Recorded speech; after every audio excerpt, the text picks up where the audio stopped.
서로 축복하겠습니다. 당신의 현실이 하나님의 세계입니다. 기도의 칼날을 예리하게 갑시다. 할렐루야.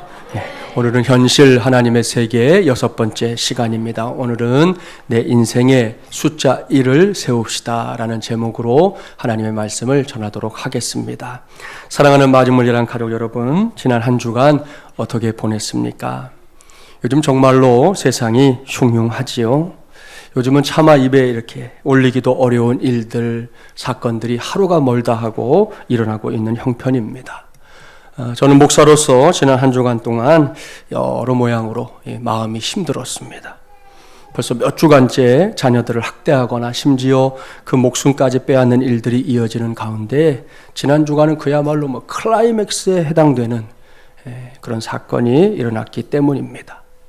명색이 목사의 가정이라는데 그런 곳에서 너무나도 끔찍한 일이 일어났다는 거 다 아시죠? 이렇게 우리가 살고 있는 세상에서 벌어지고 있는 일들을 지켜보면서 생각이 많아지고 또 마음속 깊은 곳에서부터 큰 고통을 느끼는 것이 비단 저만의 경험은 아닐 겁니다. 여러분도 생각이 많았을 거고요. 여러분의 마음도 많이 아팠을 겁니다.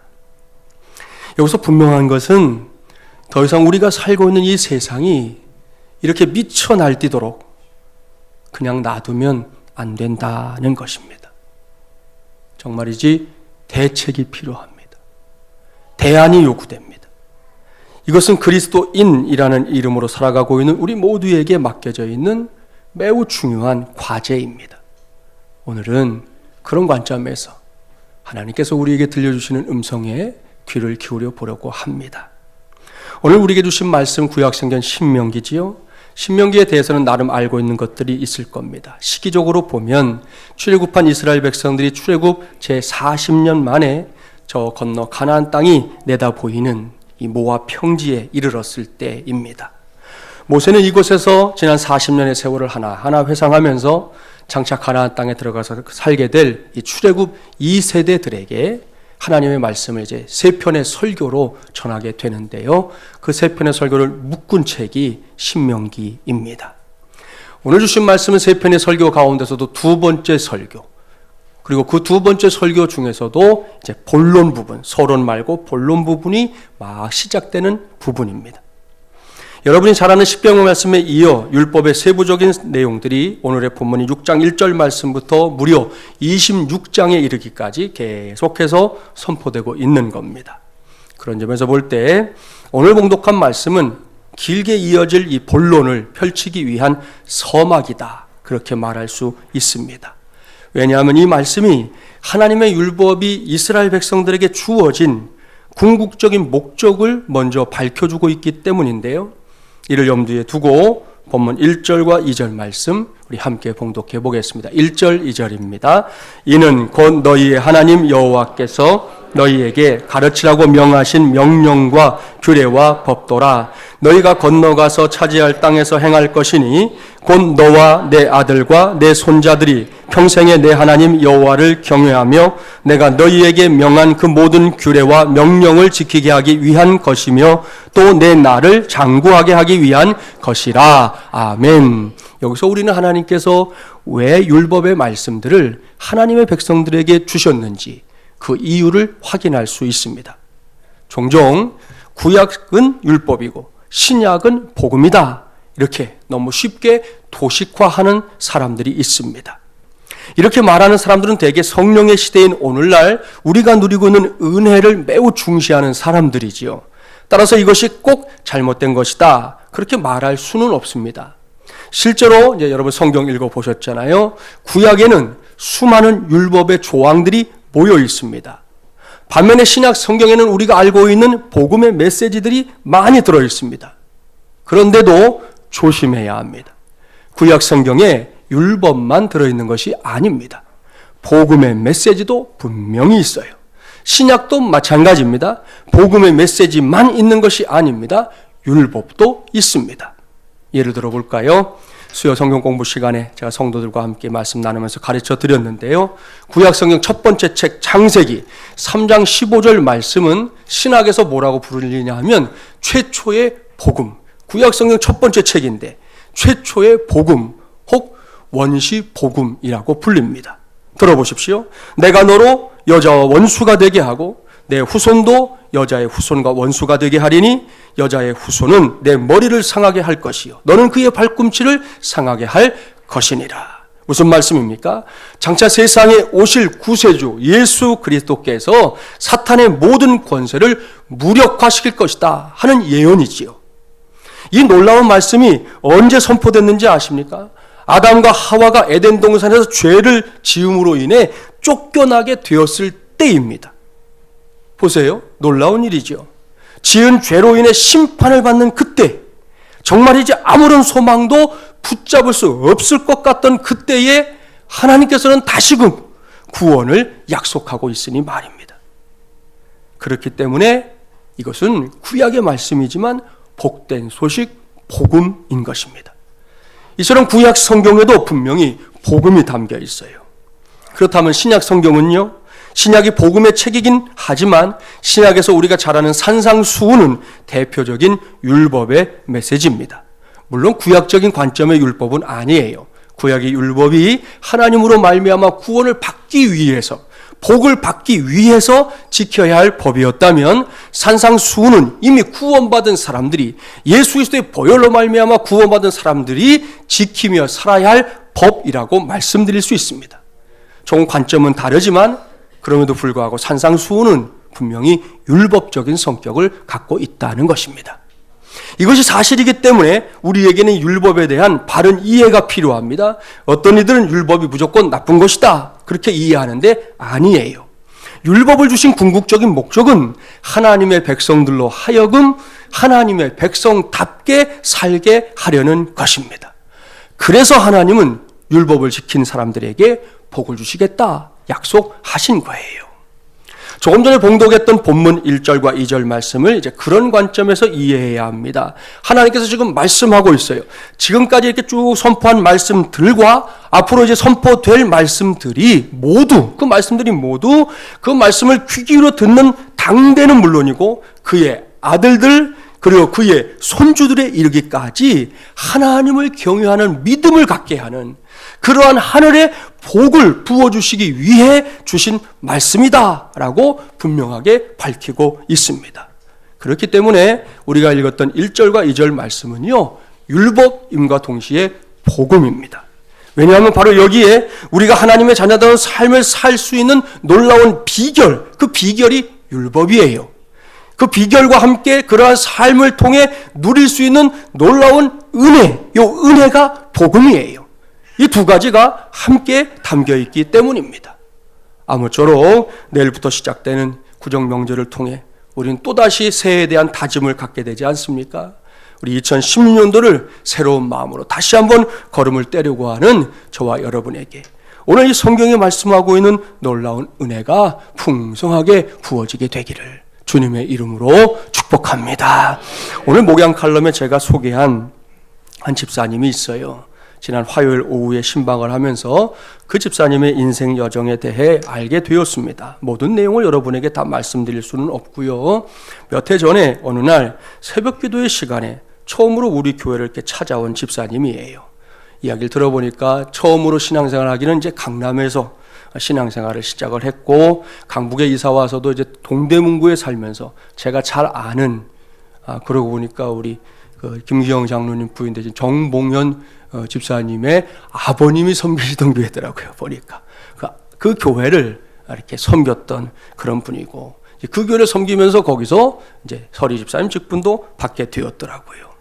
그 뒤에 이제 이쪽 지역으로 이사를 오게 됐는데 그렇게 이런저런 풍파를 겪다가 이 집사님이 깨닫게 된, 그래서 꽉 붙잡게 된 신앙의 진리가 하나 있었습니다. 그것이 오늘 칼럼의 제목이에요. 하나님을 떠나서는 살 수가 없었습니다. 그 여집사님이 제가 신방하는데 이 고백을 할 때는 좀 이렇게 멋쩍은 표정으로 미소도 살짝 지으면서 또 이렇게 말씀하실 때 왼쪽으로 이렇게 얼굴을 좀 가리시더라고요. 그러면서 목사님, 하나님을 떠나서는 살 수가 없더라고요. 그러시더라고요. 이것이 모진 풍파를 겪었던 한 집사님이 믿음 안에서 본인이 내린 결론이었습니다. 이런 깨달음을 얻고 난 뒤에 찾아오게 된 것이 우리 교회였답니다. 동네에 이사 와서 주변에 있는 여러 교회들을 다녀봤는데 우리 교회로 마음을 향하게 하더랍니다. 그렇게 처음에는 새벽 기도회와 주일에 드문드문 참석했던 집사님인데 이제는 등록을 했고요. 요즘은 철저한 성수주일에 앞장서고 있습니다. 그뿐이 아닙니다. 지난 2주일 동안 선포된 주일 메시지를 들으면서 곧 시작하게 될 제10차 특세에 이번에 열심히 참석해야 되겠다 결단을 했으니 목사님 저를 위해서 기도해 주십시오. 그래서 간절한 마음으로 기도해 드리고 이렇게 돌아오게 되었습니다. 사랑하는 마주물려란 가족 여러분, 이런 것이 복입니다. 결코 만만하지 않은 세상살이지만 그러한 저와 여러분의 삶 속에서 우리가 누리고 있고 발견하게 되고 알게 되고 하나님의 역사라는 사실을 깨닫게 되는 모든 것, 그런 것이 다 복이라는 말씀입니다. 이런 복들은 세상적인 의미에서 말하는 복과는 정말이지 차원이 다른 복입니다. 그래서 세상의 복들은 이미 우리가 누리고 있는 복 속에 다 포함되어 있다고 해도 과언이 아닌 것입니다. 믿습니까? 할렐루야. 이를 전제하고 오늘 저는 이런 복들, 이제 우리가 지금 생각할 복들을 숫자로 표현해 보려고 그래요. 오늘은 저를 잘 따라오셔야 돼요. 조금 전에 제가 말씀드린 복들이 있지요. 그 복들을 오늘 숫자로 표현하면 0, 곧 동그라미로 표현하겠습니다. 자, 이것을 염두에 두고 당장 이 시간에 여러분이 지금 누리고 있는 복들이 뭔가 한번 여러분의 머릿속으로 한번 쭉 찾아보세요. 지금 하는 겁니다. 지금. 집에 가서 하는 게 아니에요. 그런 생각 중에 하나님께서 이 시간에 여러분의 마음속에 요건 복이다. 요건 복이야. 요건 복이야. 이렇게 깨닫게 해주시는 것들이 있을 때마다 그 하나하나 위에다가 동그라미를 이렇게 그리시라는 거예요. 하나씩. 하고 계시죠? 절 보지 마시고 여러분 하시라고 여러분. 조금 도와드릴까요? 여러분의 가정과 자녀들을 생각해 보십시오. 그러면 그 가운데 동그라미를 그릴 수 있는 것들이 있을 겁니다. 제대로 해보지도 않고 서둘러서 없어! 난 그런 거 없어! 이러지 마십시오. 결코 없지 않습니다. 분명히 있어요. 흔한 말로 왼수 같은 자식들인가요? 여러분, 그래도 그 친구들 때문에 환하게 웃었던 적이 있었던 사람들이 바로 우리 자신입니다. 지금 좀 밉상이라고, 지금 좀 마음에 안 든다고 인상 쓰지 마시고 걔들 때문에 기뻤던 기억들을 떠올려 보시고 그 위에다가 동그라미 이렇게 올려보란 말입니다. 그런가 하면 개인적인 은사, 달란트에도 동그라미 그릴 수 있고요. 사업과 관련해서, 비전과 관련해서, 직분과 관련해서, 혹은 각자 처해 있는 상황과 관련해서 여러분이 누리고 있는 것들이 있을 때마다 그 위에 동그라미를 하나씩 하나씩 그려주시라는 거예요. 자, 다 하셨죠? 이젠 다 그린 줄 알고 질문하겠습니다. 지금 이 시간에 여러분의 마음속으로 그린 동그라미가 몇 개나 되십니까? 이것은 비교의 대상이 아니에요. 우리 모두가 동일할 수 없습니다. 어떤 사람은 뭐 적게 한두 개일 수도 있고요. 어떤 사람은 뭐 10개, 뭐 20개, 50개, 100개, 뭐 그 이상일 수도 있습니다. 그러니까 굳이 뭐 비교하라고 들지 말고 내가 지금 그려놓은 동그라미 숫자가 몇 개인지만 여러분은 기억하시면 돼요.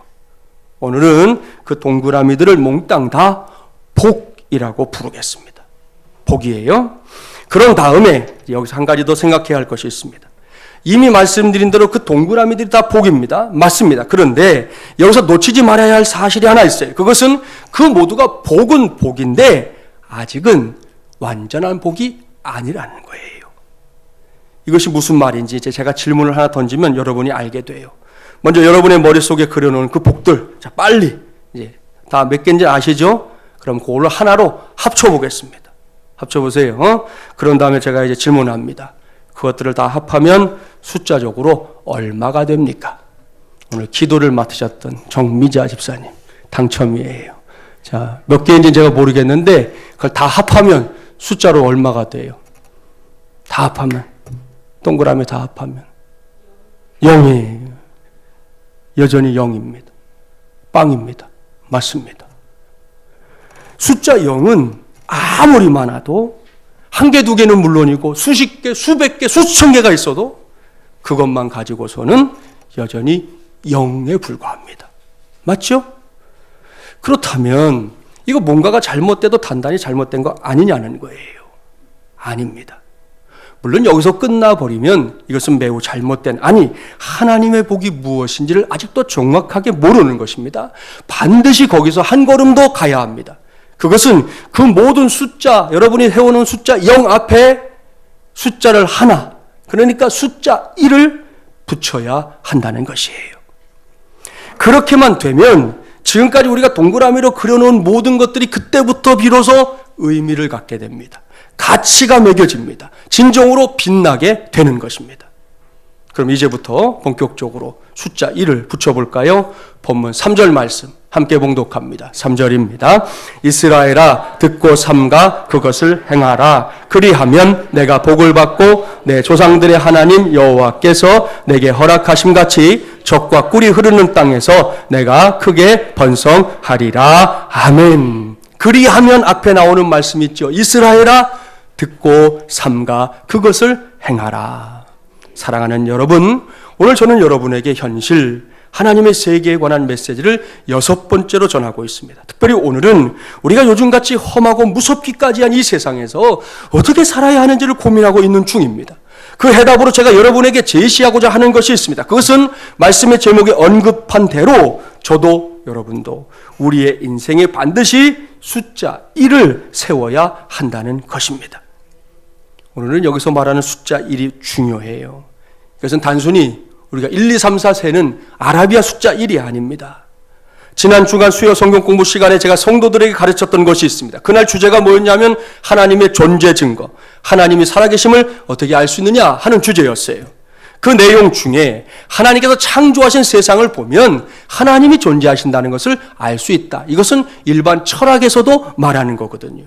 그 대목에서 교재가 가르치고 있는 것이 바로 이것이었습니다. 들어보세요. 우리의 이성에 따르면 제1원인이 있어야 한다. 다시 말해 세상은 스스로를 만들 수 없다. 성경은 제1원인의 이름을 하나님이라고 한다. 할렐루야. 그렇습니다. 세상은 결코 스스로 존재하는 것이 아닙니다. 세상은 세상을 있게 만든 창조자, 그러니까 제1원인자. 여러분, 원인이 있어야 결과가 나오잖아요. 집어넣는 게 있어야 나오는 게 있잖아요. 제1원인자가 반드시 있어야 된다는 거예요. 근데 그 제1원인자를 성경은 누구라고 하느냐? 우리가 오늘도 믿고 섬기는 아버지라고 부르는 우리 하나님이시다 라고 명명백백하게 밝히고 있습니다. 이러한 사실에 근거해서 제가 오늘 숫자 1을 여러분에게 소개하는 겁니다. 이러한 목사의 마음을 헤아리면서 본문 3절 말씀을 다시금 유심히 살펴보십시오. 여기에 숫자 1을 우리의 인생 앞에 세우는 놀라운 비결이 들어 있습니다. 우리의 삶이, 그리고 지금까지 우리가 하나님께로부터 받은 모든 복들이 그야말로 복 자체로 우리에게 주어지고 허락되고 누려지게 되는 그 모든 비결은 다른 것이 아니에요.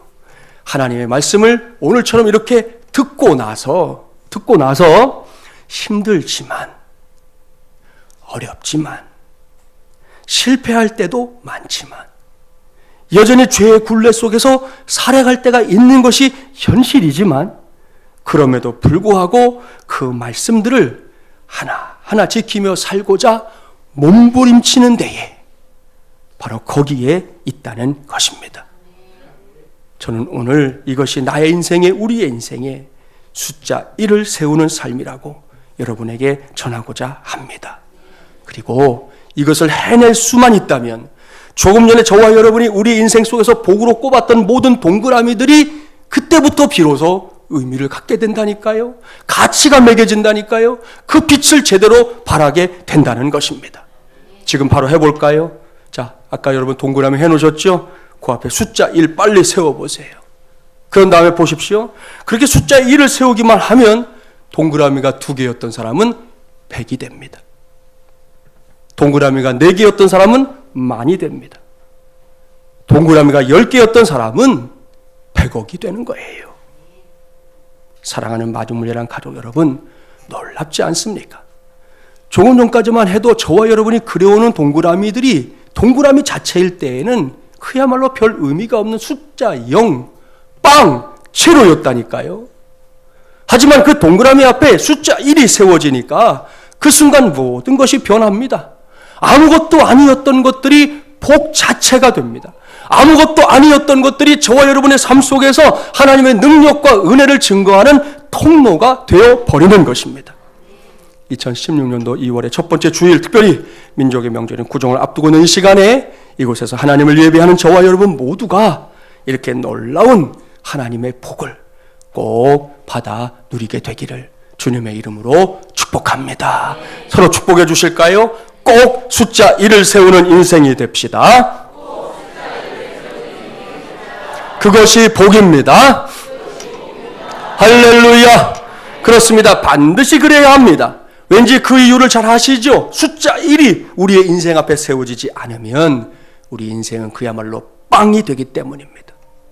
오늘 이후에 그런 관점에서 창세기부터 계시록을 한번 쭉 읽어보세요. 성경 구석구석에 이와 관련된 놀라운 메시지들이 들어있는 것을 확인할 수 있을 겁니다. 딴 데 가지 말고 오늘 같은 본문인 신명기 11장 몇 장만 넘겨서 11장으로 가보겠습니다. 여기에도 숫자 1을 세우는 인생이 뭔지 가르쳐주는 말씀이 나옵니다. 신명기 11장 8절 말씀 279쪽이에요. 우리 함께 봉독해 볼까요? 그러므로 너희는 내가 오늘 너희에게 명하는 모든 명령을 지키라. 그리하면 너희가 강성할 것이요 너희가 건너가 차지할 땅에 들어가서 그것을 차지할 것이며. 아멘. 무슨 말씀입니까? 하나님께서 얼마 후면 이스라엘 백성들이 가나안 땅에 들어가서 그 땅을 차지하게 될 것이다, 그렇게 말씀하고 있는데요, 가나안 땅을 차지하기 전에 먼저 해야 할 중요한 일이 있답니다. 그것은 하나님께서 지금까지 이스라엘 백성들에게 전해주신 귀한 명령들, 곧 하나님의 말씀들을 잘 지키며 사는 것입니다. 앞서 말씀드린 대로 하면 숫자 1을 세우는 인생들이 되라는 거예요. 그렇게 하기만 하면, 이스라엘 백성들이 하나님의 말씀을 자신들의 인생 속에 숫자 1을 세우기만 하면 하나님께서 이스라엘 백성들에게 어떻게 하신다고요? 말씀을 잘 보세요. 그리하면 너희가 강성할 것이요. 할렐루야. 오늘도 성수주일하며 하나님을 예배하는 시간에 저도 여러분도 이 말씀을 인정사정 없이 꽉 붙잡게 되기를 바랍니다. 이 말씀을 우리말 성경으로 보고 이해하면 이스라엘 백성들이 강성해지는 것 자체가 이스라엘 백성들 스스로의 힘과 노력으로 되는 것처럼 착각하기 쉽게 번역이 되어 있어요. 그런데 이 원문 성경을 보면 뜻이 달라집니다. 여기서 강성할 것이요 라는 말씀은 히브리어로 하자크라고 하는 단어인데 뜻이 중요합니다. 조력하다, 돕다, 그런 뜻이에요. 내가 하는 게 아니에요. 누군가의 조력을 받는다는 거예요. 내 힘으로 뚫고 가는 게 아니에요. 누군가 돕는 일이 있다는 거예요. 이것이 하자크입니다. 그리하면 너희가 강성할 것이요, 이 말씀은 결코 스스로 강해진다는 뜻이 아닙니다. 하나님께서 이스라엘 백성들을 이전보다 강해질 수 있도록 도우신다, 그런 뜻이에요. 그들이 하나님의 능력 가운데 살아갈 수 있도록 그들을 붙잡아 주시고 철저히 그들의 편이 되어 주신다, 그런 뜻이에요. 그러니 복 중에 복이지 않습니까? 이것이 하자크입니다. 오늘 이 시간 이후 저와 여러분의 삶 속에서도 하자크의 은혜가 구체적으로 드러나게 되기를 간절히 바랍니다. 제가 오늘 말씀을 준비하면서 이렇게 인터넷으로 이렇게 확인을 해보니까 벌써 어느덧 지금으로부터 56년 전이더라고요. 그때 지금은 우리가 너무나 잘 알고 있는 모나미라는 필기용품 제조업체가 우리나라에 막 생겼어요.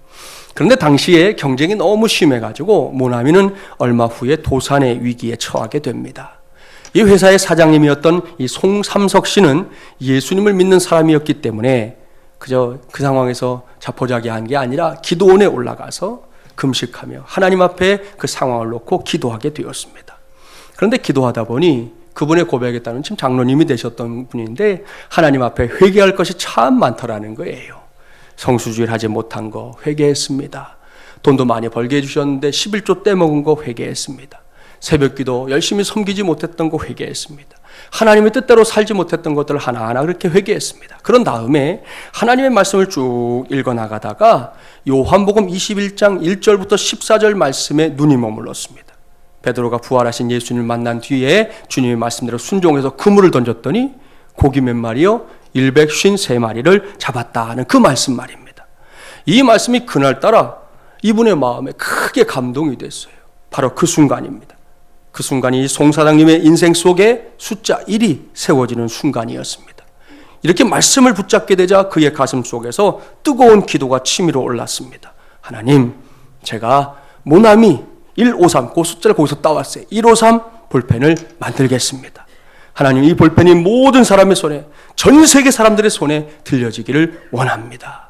이렇게 기도하는 가운데 목표를 좀 크게 잡아야겠다는 마음이 들더래요. 그래서 마지막 기도는 그렇게 끝냈다고 그래요. 하나님, 50억 자루가 팔리게 하여 주시옵소서. 생각하면 생각할수록 기가 막힙니다. 뭐 잘 되고 있는 회사도 아니고 지금 망해가는 회사를 놓고 기도하는데, 아니 뭐 500자루 5000자루도 아니고 50억 자루를 팔게 해달라고 기도하고 있으니 허황된 기도인 것 같고 불가능한 일인 것 같잖아요. 그런데 이게 웬일입니까? 이렇게 기도하고 나서 만든 이 모나미 153 볼펜이 불티나게 팔려나가기 시작했습니다. 여러분도 다 아시죠? 제가 볼펜 한 자를 가져왔는데 이 볼펜이 모나미 153 볼펜이 평범하고 단순하고 아무리 봐도 별 매력도 없어요. 여러분, 요즘 이렇게 색깔별로 나오는 볼펜도 있고 얼마나 다양한 디자인을 가지고 있고 그 기능이 있는 볼펜들이 많습니까? 그런데도 이 모나미는 여전히 잘 팔리는 볼펜입니다. 전성기가 이 1978년이었다고 그래요. 1년에 몇 자루 판 줄 아세요? 12억 자루 팔았어요. 1년에 12억 자루. 지난 2000년도에 나온 통계를 보니까 이미 50억 자루 판매 목표를 돌파한 지 한참 전이에요. 계속해서 가고 있는 중이에요. 놀라운 일입니다. 사랑하는 마주물리라는 가족 여러분, 이것이 하자크입니다. 또한 이것이 하나님께서 숫자 1을 바르게 세우는 인생들에게 허락하시는 놀라운 승리입니다. 이젠 저와 여러분의 삶 속에 이러한 하자크의 은혜가 함께하기를 주님의 이름으로 축복합니다. 자, 이렇게 중요한 결론을 하나 지어놓고 여기서 오늘 말씀을 시작했던 그때로 돌아가 보겠습니다. 저는 오늘 말씀을 시작하면서 최근 이 땅에서 벌어지고 있는 일과 사건들에 대해 언급했었습니다. 지난 주일까지만 해도 그런 일들을 놓고 씩씩거리고 우리가 분노하긴 했어도 다분히 그리스도인으로 이 세상을 살아가고 있는 나와는, 우리와는 관계가 없다, 그렇게 생각했던 것이 사실입니다. 그런데 지난 한 주간만큼은 그럴 수가 없었습니다. 누군가가 제게 직접 뭐라고 한 것도 아닙니다. 그런데 목사인 제 자신부터 그냥 지낼 수가 없었습니다. 이런 생각은 저만의 생각이 아니었어요. 그 다음 날부터 교계 신문, 방송 인터뷰 등등을 통해서 개탄하는 소리들, 비난하는 소리들이 쏟아져 나왔습니다. 그러다가 지금 대부분의 여론, 이 교계 여론이 어떻게 흐르고 있는지 아십니까?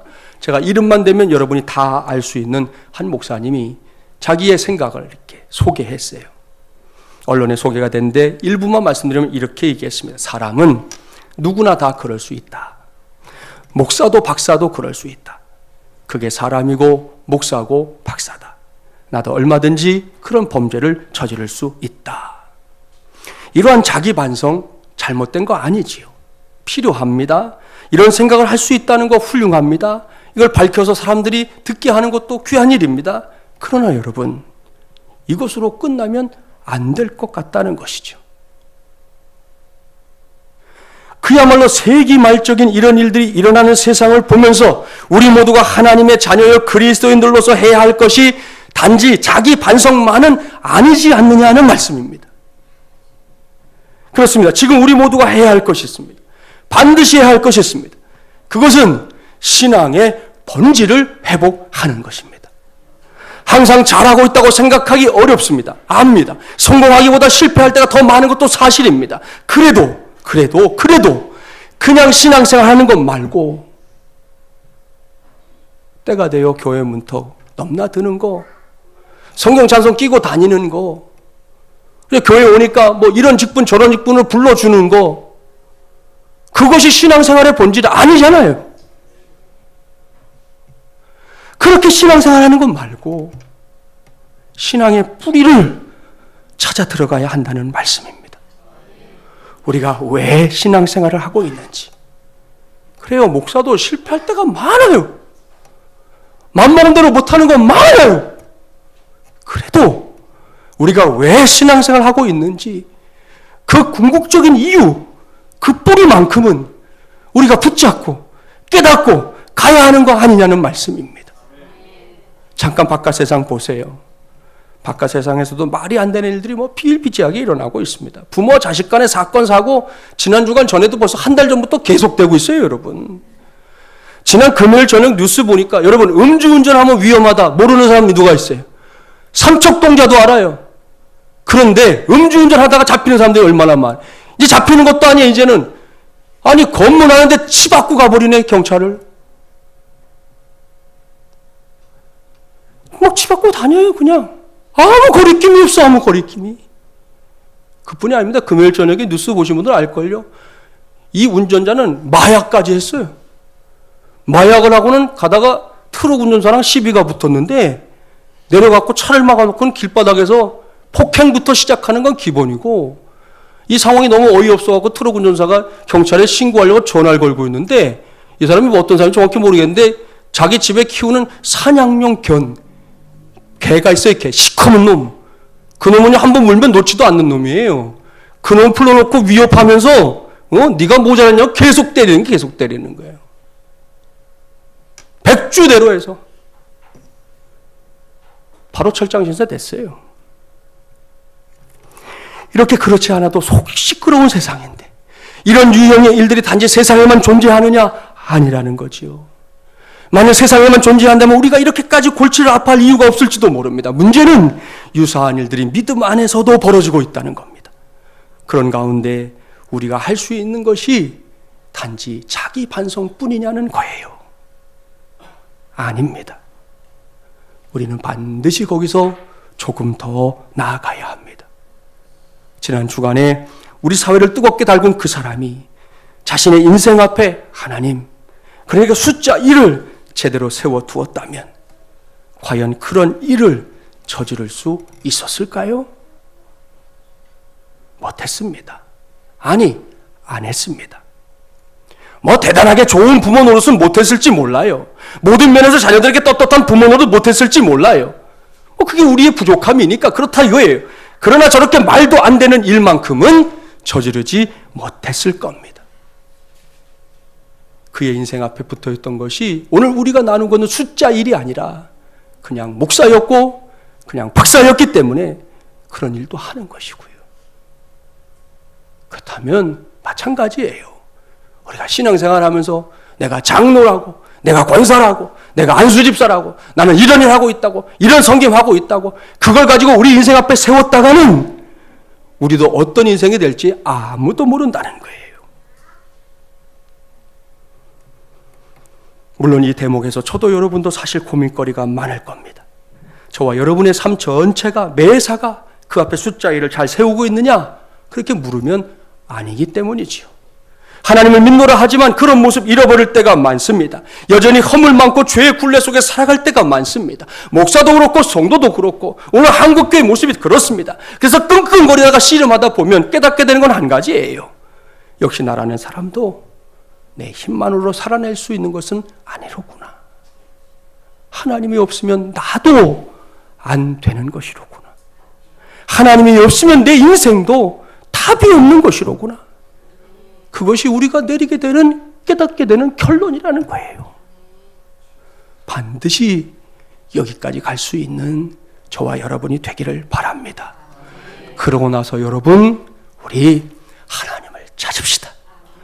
하나님께서 지금도 너무 부족하지요. 죄의 굴레 속에 여전히 살고 있죠. 그래도 나를 사랑하는 하나님께서 계속해서 내가 자격이 없는 것 같지만 그래도 계속해서 내가 너무나 형편없는 것 같지만 그래도 다시금 내 인생의 숫자 1이 되어주시기를 구하자는 것입니다.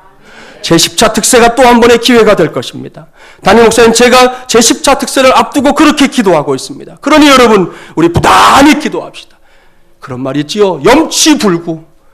여러분, 염치불구하고 기도합시다. 하나님 앞에 가서 정말 내가 염치 있습니다 말할 사람 누가 있어요? 아무도 없어. 염치불구하고 기도하자는 거예요.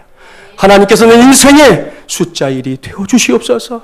하나님의 말씀을 붙잡고 사는 삶이 내 삶을 이끄는 숫자 1이 되게 해주시옵소서. 구하고 또 구합시다. 그래서 저와 여러분의 삶이 하나님의 복으로 채워지는 것은 물론이고 그저 우리 배만 불리는 삶이 아니라 이 어둡고 칙칙한 세상에게 소망이라는 게 있다고, 그래도 아직 사람답게 사는 길은 남아있다고 말할 수 있고 전할 수 있는 우리 교회, 우리 성도들 되기를 주님의 이름으로 간절히 축원합니다. 기도합시다. 하나님 아버지, 지난 한 주간 내내 아팠습니다. 힘겨웠습니다.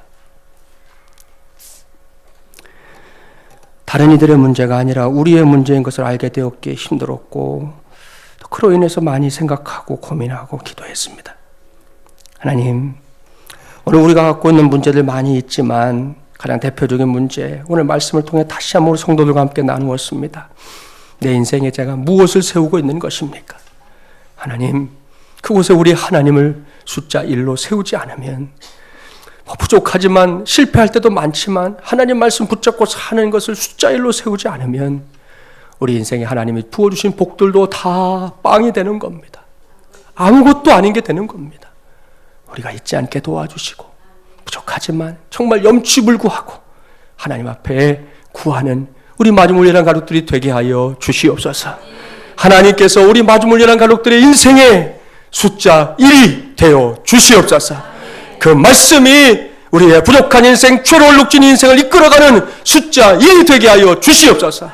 그리하면 너희가 강성할 것이요, 그리하면 너희가 땅을 차지할 것이요, 그리하면 하나님이 복을 주시겠다고 약속하셨기에 이 말씀 붙잡고 기도합니다. 참담한 이 현실들을 놓고 낙심주저하는 것 하나님 아버지 누구나 할 수 있습니다. 거기에만 머물지 않게 해주시고 우리는 더 중요한 신앙의 본질을 회복하는 데에 우리의 마음과 믿음을 모으게 하여 주시옵소서. 그래서 우리 모두가 진정으로 하나님이 부어주시는 것들을 복으로 누릴 수 있도록 오 성령님 역사하여 주시옵소서. 예수님의 이름으로 기도하옵나이다. 아멘.